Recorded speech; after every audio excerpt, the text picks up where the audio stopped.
The key to forming strong brain architecture is what's known as serve and return interaction with adults.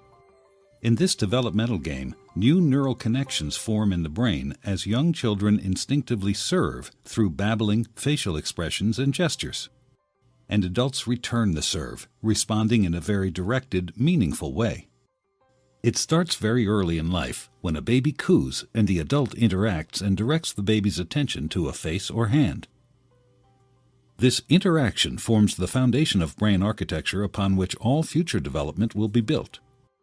It helps create neural connections between all the different areas of the brain, building the emotional and cognitive skills children need in life.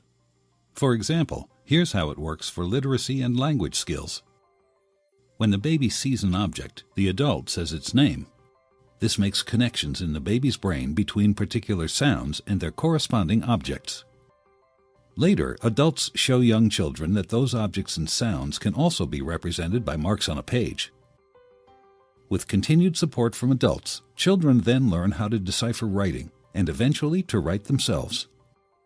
Each stage builds on what came before.